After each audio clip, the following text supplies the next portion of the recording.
ಸಚಿವ ನಾಗೇಂದ್ರ ರಾಜೀನಾಮೆಗೆ ಬಿಜೆಪಿ ಪಟ್ಟು ಹಿಡಿದಿದೆ. ಮಾತ್ರ ಅಲ್ಲ, ಬೀದಿಗಿಳಿದು ಪ್ರತಿಭಟನೆಯನ್ನು ಕೂಡ ಮಾಡಿದೆ. ಬಿಜೆಪಿ ನಾಯಕರಿಂದ ವಿಧಾನಸೌಧಕ್ಕೆ ಮುತ್ತಿಗೆ ಹಾಕಲು ಯತ್ನ. ಸಚಿವ ನಾಗೇಂದ್ರ ರಾಜೀನಾಮೆಗೆ ಪಟ್ಟು ಬೀದಿಗಿಳಿದಿದೆ ಬಿಜೆಪಿ. ಬಿಜೆಪಿ ಕಾರ್ಯಕರ್ತರನ್ನ ಪೊಲೀಸರು ವಶಕ್ಕೆ ಪಡೆದಿದ್ದಾರೆ. ವಿಕಾಸಸೌಧ ಗೇಟ್ನಿಂದ ವಿಧಾನಸೌಧಕ್ಕೆ ಮುತ್ತಿಗೆ ಹಾಕೋದಿಕ್ಕೆ ಪ್ರಯತ್ನವನ್ನ ಮಾಡಿದ್ರು.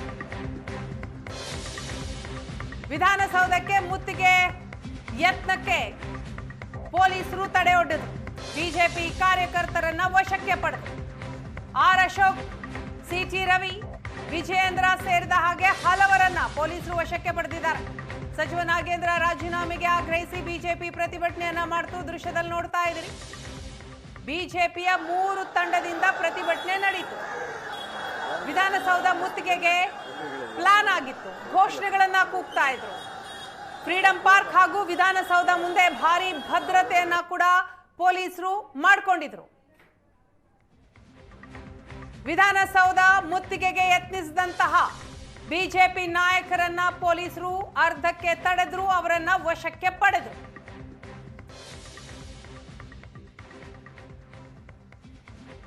ಕಳೆದ ವಾರದಿಂದಲೂ ಕೂಡ ನಾವು ಗಮನಿಸ್ತಾ ಇದ್ದೀವಿ, ಸದನದ ಒಳಗೂ ಹೊರಗೂ ಬಿಜೆಪಿ ಪ್ರತಿಭಟನೆಯನ್ನ ಮಾಡ್ತಾ ಇದೆ. ಕಾರಣ ಸಚಿವ ನಾಗೇಂದ್ರ ರಾಜೀನಾಮೆ ಕೊಡಲೇಬೇಕು ಅಂತ. ಇವತ್ತು ಕೂಡ ಆ ಪ್ರತಿಭಟನೆ ಮುಂದುವರೆದಿತ್ತು. ಅದು ಕೂಡ ವಿಧಾನಸೌಧ ಮುತ್ತಿಗೆಗೆ ಪ್ಲಾನ್ ಹಾಕಲಾಗಿತ್ತು. ಪೊಲೀಸರು ಅದಕ್ಕೆ ಅವಕಾಶವನ್ನ ಕೊಟ್ಟಿಲ್ಲ. ಬಿಜೆಪಿ ಕಾರ್ಯಕರ್ತರನ್ನ ವಶಕ್ಕೆ ಪಡೆದಿದ್ದಾರೆ. ಪ್ರತಿಪಕ್ಷ ನಾಯಕ ಆರ್ ಅಶೋಕ್, ರಾಜ್ಯಾಧ್ಯಕ್ಷ ವಿಜಯೇಂದ್ರ, ಸಿಟಿ ರವಿ ಆದಿಯಾಗಿ ಪ್ರತಿಭಟನಾಕಾರರನ್ನ ಸದ್ಯ ಪೊಲೀಸರು ವಶಕ್ಕೆ ಪಡೆದಿದ್ದಾರೆ.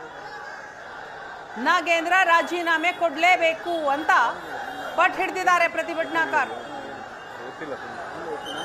ಈ ಸಂದರ್ಭದಲ್ಲಿ ಬಿಜೆಪಿ ಕಾರ್ಯಕರ್ತರು ಮತ್ತು ಪೊಲೀಸರ ನಡುವೆ ಒಂದು ಹಂತಕ್ಕೆ ವಾಗ್ವಾದವೂ ಕೂಡ ನಡೆಯಿತು. ವಿಧಾನಸೌಧ ಗೇಟ್ನ ಬಳಿ ಆರ್ ಅಶೋಕ್, ವಿಜಯೇಂದ್ರ ಸೇರಿದ ಹಾಗೆ ಅನೇಕ ನಾಯಕರನ್ನ ಪೊಲೀಸರು ವಶಕ್ಕೆ ಪಡೆದರು. ವಾಲ್ಮೀಕಿ ಹಗರಣವನ್ನ ಖಂಡಿಸಿ ಬಿಜೆಪಿ ಪ್ರತಿಭಟನೆಯನ್ನ ಮಾಡ್ತಾ ಇದೆ. ಮೊನ್ನೆ ಸಚಿವರಾದಂತಹ ನಾಗೇಂದ್ರ ಅವರನ್ನ ಸಚಿವ ಸ್ಥಾನದಿಂದ ಕೆಳಗಿಳಿಸಬೇಕು ಅಂತ ಬಿಜೆಪಿ ನಾಯಕರು ಪಟ್ಟು ಹಿಡಿದಿದ್ದಾರೆ. ಹಾಗಾಗಿ ಇವತ್ತು 3 ತಂಡದಿಂದ, ಬಿಜೆಪಿಯ 3 ತಂಡದಿಂದ ಪ್ರತಿಭಟನೆ. ವಿಕಾಸಸೌಧ ಗೇಟ್ನಿಂದ ವಿಧಾನಸೌಧ ಮುತ್ತಿಗೆ ಹಾಕೋದಿಕ್ಕೆ ಪ್ಲಾನ್ ಮಾಡ್ಕೊಂಡಿದ್ರು. ಆದರೆ ಅದನ್ನ ತಡೆದಿದ್ದಾರೆ ಪೊಲೀಸರು.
ಹಣ ನುಂಗಿದವರನ್ನ ಬೆಂಬಲಿಸ್ತಿರುವಂತ ಲೂಟಿಕಾರರ ಸರ್ಕಾರ ಇದೆ, ಲೂಟಿ ಹೊಡೆಯೋರ ಸರ್ಕಾರ ಇದು.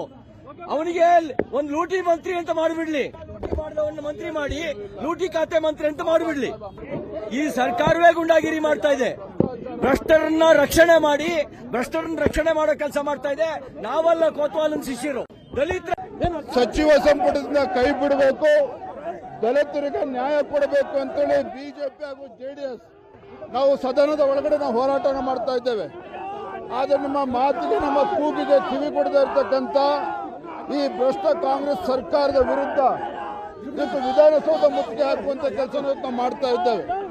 ಆದರೆ ರಾಜ್ಯ ಸರ್ಕಾರ ಕಣ್ಣಿದ್ದು ಕೂಡನಂತೆ, ಕಿವಿ ಇದ್ದು ಕಿವುಡನಂತೆ ಇವತ್ತು ವರ್ತನೆ ಮಾಡ್ತಾ ಇದೆ.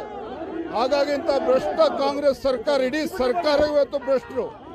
ಮುಖ್ಯಮಂತ್ರಿಗಳ ಆದಿಯಾಗಿ ಇವತ್ತು ಭ್ರಷ್ಟಾಚಾರದ ಆರೋಪಗಳನ್ನು ಹೊತ್ಕೊಂಡಿದ್ದಾರೆ. ಮುಖ್ಯಮಂತ್ರಿಗಳು ಇವತ್ತು ಭ್ರಷ್ಟಾಚಾರಿಗಳನ್ನು ರಕ್ಷಣೆ ಮಾಡ್ತಕ್ಕಂಥ ಕೆಲಸ ಮಾಡ್ತಾ ಇದ್ದಾರೆ. ಹಾಗಾಗಿ ನಾವು ಇಂಥ ಭ್ರಷ್ಟ ಕಾಂಗ್ರೆಸ್ ಸರ್ಕಾರದ ವಿರುದ್ಧ ಬೀದಿಗಿಳಿದು ನಾವು ಹೋರಾಟವನ್ನು ಮಾಡ್ತಾ ಇದ್ದೇವೆ. ಸದನದ ಒಳಗಡೆನೂ ಕೂಡ ನಮ್ಮ ಹೋರಾಟ ಮುಂದುವರಿಯುತ್ತದೆ, ಸದನದ ಹೊರಗಡೆನೂ ಕೂಡ ನಮ್ಮ ಹೋರಾಟ ಹೀಗೆ ಮುಂದುವರಿಯುತ್ತದೆ. ಯಾಕೆ ಮುಖ್ಯಮಂತ್ರಿಗಳಿಗೆ ಮತ್ತು ಕಾಂಗ್ರೆಸ್ ಹೈಕಮಾಂಡ್ಗೆ ನಾಗೇಂದ್ರ ಅವ್ರ ಬಗ್ಗೆ ಅಷ್ಟೊಂದು ಭಯ ಯಾಕೆ ಅಂತ ನಮಗೂ ಕೂಡ ಅರ್ಥ ಆಗ್ತಾ ಇಲ್ಲ. ಇವತ್ತು ದಲಿತರ ಮೇಲೆ ಸವಾರಿ ಮಾಡಬೇಕು ಹೊರಟಿದ್ದಾರೆ. ಭ್ರಷ್ಟನನ್ನ ಇವತ್ತು ಸಚಿವ ಸಂಪುಟದಲ್ಲಿ ಇಟ್ಕೊಂಡು ಭ್ರಷ್ಟರ ರಕ್ಷಣೆಯನ್ನು ಮಾಡೋದಕ್ಕೆ ಹೊರಟಿದ್ದಾರೆ. ಭಾರತೀಯ ಜನತಾ ಪಾರ್ಟಿ, ನಾವು ಜೆಡಿಎಸ್ ಇಬ್ರು ಕೂಡ ಇದನ್ನ ನಾವು ಪ್ರಬಲವಾಗಿ ವಿರೋಧ ಮಾಡ್ತಾ ಇದ್ದೇವೆ. ಗುಂಡಾಗರ್ದಿ ಮಾಡಿಕೊಂಡು ರಾಜಕೀಯದಲ್ಲಿ ಮೇಲ್ ಬಂದಿರತಕ್ಕಂಥವ್ರು ಯಾರು ಅಂತೇಳಿ ರಾಜ್ಯದ ಜನತೆ ಗೊತ್ತಿದೆ. ಗುಂಡಾಗಿರಿ ಮಾಡ್ಕೊಂಡು ಅವರ ರಾಜಕೀಯ ಜೀವನವನ್ನು ರೂಪಿಸ್ಕೊಂಡಿರ್ತಕ್ಕಂಥವ್ರು. ಇವತ್ತು ಮುಖ್ಯಮಂತ್ರಿಗಳು ನಮ್ಮನ್ನ ಗುಂಡಾಗರ್ದಿ ಅಂತ ಹೇಳಿದ್ದಾರೆ. ಇವತ್ತು ಅವ್ರು ಯಾವ ರೀತಿ ಗುಂಡಾಗರ್ದಿ ಮಾಡಿದ್ದಾರೆ ರಾಜ್ಯದ ಜನತೆಗೂ ಗೊತ್ತಿದೆ, ಬೆಂಗಳೂರು ಜನರಿಗೂ ಕೂಡ ಗೊತ್ತಿದೆ. ಇಂಥ ಸಂದರ್ಭ ನಮ್ಮ ಹೋರಾಟವನ್ನು ಹತ್ತಿಕ್ಕುವಂತ ಕೆಲಸ ಮಾಡ್ತಾ ಇದ್ದಾರೆ. ನಮ್ಮನ್ನ ಇವತ್ತು ಗುಂಡಾಗಳು ಅಂತೇಳಿ ಕರೆದಿದ್ದಾರೆ ಮುಖ್ಯಮಂತ್ರಿಗಳು. ನೀವು ಗುಂಡಾಗಳು, DK ಶಿವಕುಮಾರ್ ಅವರೇ ನೀವು ಗುಂಡಾಗಳು. ಇವತ್ತು ಗುಂಡಾಗರ್ದಿ ಏನು ಅಂತೇಳಿ ನಿಮಗಿಂತ ಇನ್ಯಾರು ಕೂಡ ಹೇಳ್ಕೊಡ್ತಕ್ಕಂಥ ಅವಶ್ಯಕತೆ ಇಲ್ಲ. ಇವತ್ತು ನಮ್ಮ ಹೋರಾಟವನ್ನು ಹತ್ತಿಕ್ಕುವಂಥ ಕೆಲಸ ಮಾಡ್ತಾ ಇದ್ದೀರಿ. ಯಾವುದೇ ಕಾರಣಕ್ಕೂ ನಮ್ಮ ಹೋರಾಟ ಇಲ್ಲಿಗೆ ನಿಲ್ಲೋದಿಲ್ಲ. ಸದನದ ಒಳಗಡೆನೂ ಕೂಡ ಇಂದು ನಾಳೆ ನಮ್ಮ ಹೋರಾಟ ಮುಂದುವರಿಯುತ್ತದೆ. ಸದನದ ಹೊರಗಡೆನೂ ಕೂಡ ನಾವು ಹೋರಾಟ. ರೈತರ ಹಣ ನುಂಗಿರುವಂತಹ ಕಾಂಗ್ರೆಸ್ ಮಾನ ಮರ್ಯಾದೆ ಇಲ್ಲ, ಅಧಿವೇಶನ ನಡೆಸ್ತಾ ಇದ್ದಾರೆ. ಮಾನ ಮರ್ಯಾದೆ ಇದ್ರೆ ಅಧಿವೇಶನದಲ್ಲಿ ಅವರು ರಾಜೀನಾಮೆ ಪಡಿಬೇಕಾಯ್ತು. ಆದರೆ ಇಷ್ಟುವರೆಗೂ ರಾಜೀನಾಮೆ ತಗೊಂಡಿಲ್ಲ. ನಾನು ದಾಖಲೆಗಳನ್ನ ಬಿಡುಗಡೆ ಮಾಡಿದ್ದೀನಿ. ಹಣ ತಗೊಂಡಿರೋದು, ಲೂಟಿ ಹೊಡೆದು 600 ಅಕೌಂಟ್ಗೆ ಹೋಗಿರೋದು, ಕಾಂಗ್ರೆಸ್ ಫಂಡ್ಗೆ ಹೋಗಿರೋದು, ಕಾಂಗ್ರೆಸ್ ಎಲೆಕ್ಷನ್ಗೆ ಹೋಗಿರೋದು, ಇಷ್ಟು ದಾಖಲೆಗಳನ್ನ ಬಿಡುಗಡೆ ಮಾಡಿದ್ದೀನಿ. ಇಷ್ಟಿದ್ರೂ ಕೂಡ ಅವ್ರನ್ನ ರಾಜೀನಾಮೆ ಪಡೆದೆ, ಅವನ್ನ ವಜಾ ಮಾಡದೆ ಸರ್ಕಾರ ಗೂಂಡಾಗಿರಿ ಮಾಡ್ತಾ ಇದೆ. ಸರ್ಕಾರ ಇದನ್ನ ಗೂಂಡಾಗಿರಿ ಅಂತಾರೆ. ಈ ತರ ಗೂಂಡಾಗಿರಿ ಮಾಡುವಂತ ಸರ್ಕಾರ ಒಬ್ಬ ಶಾಸಕರನ್ನ, ವಿರೋಧ ಪಕ್ಷದ ನಾಯಕರನ್ನ ಗೂಂಡಾಗಿರಿ ಮಾಡಿ ಪೊಲೀಸರನ್ನ ಕರ್ಕೊಂಡು ಎತ್ತಾಕೊಂಡು ಹೋದ್ರೆ ಇದು ಸರಿಯಲ್ಲ. ಇದು ಒಳ್ಳೇದಲ್ಲ. ಇದು ಡೆಮಾಕ್ರಸಿಯ ಅಂತ್ಯ ಮಾಡ್ತಾ ಇದ್ದಾರೆ. ಡೆಮಾಕ್ರಸಿಯ ಅಂತ್ಯ ಇದು. ಡೆಮಾಕ್ರಸಿಯನ್ನ ತುಳಿತಾ ಇದ್ದಾರೆ ಇವರು. ಅದಕ್ಕೋಸ್ಕರ ನಮ್ಮ ಹೋರಾಟ. ಡೆಮಾಕ್ರಸಿ ಉಳಿಬೇಕು, ಅದಕ್ಕೋಸ್ಕರ ಹೋರಾಟ. ಹೌದೌದು, ಇದು ಪ್ರಜಾಪ್ರಭುತ್ವದ ವಿರೋಧಿ. ಇದನ್ನ ಹತ್ತಿಕ್ಕುವಂತ ಕೆಲಸವನ್ನ ಮಾಡುವಂತದ್ದು ಪ್ರಜಾಪ್ರಭುತ್ವಕ್ಕೆ ಬರೆದ ದ್ರೋಹ. ಒಂಥರ ಎಮರ್ಜೆನ್ಸಿ ತರ ಇವತ್ತು ಮಾಡಿದ್ದಾರೆ. ಇಡೀ ವಿಧಾನಸೌಧ ಸುತ್ತೂ ಎಮರ್ಜೆನ್ಸಿ ತರ. ಈ ಕಾಂಗ್ರೆಸ್ ಅವ್ರಿಗೆ ಮಾನ ಮರ್ಯಾದೆ ಇಲ್ಲ. ಮಾನ ಮರ್ಯಾದೆ ಇದ್ರೆ ಬಂದು ರಾಜೀನಾಮೆ ತಗೊಂಡ್ಲಿ. ದಲಿತರನ್ನ ನುಂಗಿದಾರ ಇಲ್ಲ ಅಂತ ಹೇಳಿ, ಯಾಕೆ ಅರೆಸ್ಟ್ ಆದ ಅಂತ ಹೇಳಿ, ಯಾಕೆ ವಜಾ ಮಾಡ್ದ ಅಂತ ಹೇಳ್ಬೇಕಲ್ಲ. ಅವ್ರಿಗೆ ಬೋನಸ್ ಮೇಲೆ ಬೋನಸ್ ಕೊಡ್ತಾವ್ರೆ. ಅಂದ್ರೆ ಹಣ ನಾವೆಲ್ಲ ಹಂಚ್ಕೊಂಡಿದ್ದೀರಿ, ಅವನ್ನ ಬಿಡಲ್ಲ ನಾವು ಅಂತ ಹೇಳಿ ಒಂದು ಸ್ಪಷ್ಟ. ನಾವು ದುಡ್ಡೆಲ್ಲ ಬಂಡ ಸರ್ಕಾರದ ಬಂಡ ನೀತಿಗಳನ್ನ ಜನರ ಮುಂದೆ ಇಡ್ತಕ್ಕಂಥ ಕೆಲಸವನ್ನ ನಾವು ಮಾಡಲೇಬೇಕಾಗಿದೆ. ಯಾವ ಕಾರಣಕ್ಕೆ ಅವರಿಗೆ, ನಾಗೇಂದ್ರ ಅವರಿಗೆ ಮಂತ್ರಿಗಿರಿ ಕೊಟ್ಟಿದ್ದೀವಿ ಅಂತ ಹೇಳಿ ನೋಡೋಣ. ಓಕೆ, ಯಾವ ಕಾರಣಕ್ಕೆ ಅವರನ್ನು ನೀವು ಮಂತ್ರಿಗಿರಿಯಿಂದ ಇಳಿಸಿದ್ರಿ? ಯಾವ ಕಾರಣಕ್ಕೆ ಅವರು ಇದಕ್ಕೆ ಜೈಲಿಗೆ ಹೋದ್ರು? ಇವೆಲ್ಲವೂ ಪ್ರಶ್ನೆಗಳಲ್ವಾ? ರಾಜೀನಾಮೆ ಕೊಡಬೇಕಾದ್ರೆ ಕಾರಣ ಇತ್ತು. 187 ಕೋಟಿ ನುಂಗಿದ್ದಾರೆ ಅಂತ. ಅದರಿಂದ ರಾಜೀನಾಮೆ ಕೊಡಿಸಿದ್ರಿ, ಕೋರ್ಟ್ಗೆ ಕೇಸ್ ಹೋಯ್ತು, ಜೈಲಿಗೆ ಹೋಗ್ಬೇಕಾಯ್ತು. 90 ದಿನಗಳಾದ ಮೇಲೆ ಸಹಜವಾಗಿ ಬೇಲ್ ಕೊಡೋದು ಸಹಜ. ಆದರೆ ಕ್ಲೀನ್ ಚಿಟ್ ಕೊಟ್ಟಿಲ್ಲಲ್ಲ, ಅಂದಮೇಲೆ case is pending with the court of law. ಈಗಿರುವಾಗ ಮತ್ತೆ ನೀವು ಅಷ್ಟೊಂದು ತರಾತುರಿಯಲ್ಲಿ ತಗೊಂಡ್ರಿ ಅಂದ್ರೆ ಇದು ಅವರು ಮಾತ್ರ ನುಂಗಿಲ್ಲ, ಕಾಂಗ್ರೆಸ್ಸು ಈ ಹಣವನ್ನು ದುರುಪಯೋಗಪಡಿಸಿದೆ, ಚುನಾವಣೆಗೆ ಕಳಿಸಿದೆ. ನಾವು ಈ ಪ್ರಶ್ನೆಯನ್ನ ಈಗ ಸದನ ನಡೆಯುವಾಗ ಹಾಕಿದ್ದೇವೆ. ಸರ್ಕಾರ ಉತ್ತರ ಕೊಟ್ಟಿದೆ, ಹೌದು, ಚುನಾವಣೆಗೆ ಹೋಗಿದೆ, ತೆಲಂಗಾಣಗೆ ಹೋಗಿದೆ, ಕಾರುಗಳು ಪರ್ಚೇಸ್ ಆಗಿದೆ, ಚಿನ್ನ ಪರ್ಚೇಸ್ ಆಗಿದೆ, ಇವೆಲ್ಲ ಕೊಟ್ಟಿದ್ದಾರೆ. ನೀವೇ ಕೊಟ್ಟಿದ್ದೀರಿ, ಇನ್ನೇನು ಬೇಕು ನಿಮಗೆ?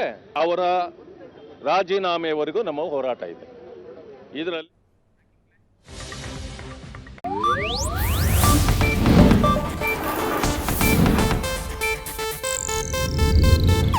ಇದು ಏಷ್ಯಾನೆಟ್ ನ್ಯೂಸ್ ನೆಟ್ವರ್ಕ್ ಪ್ರಸ್ತುತಿ.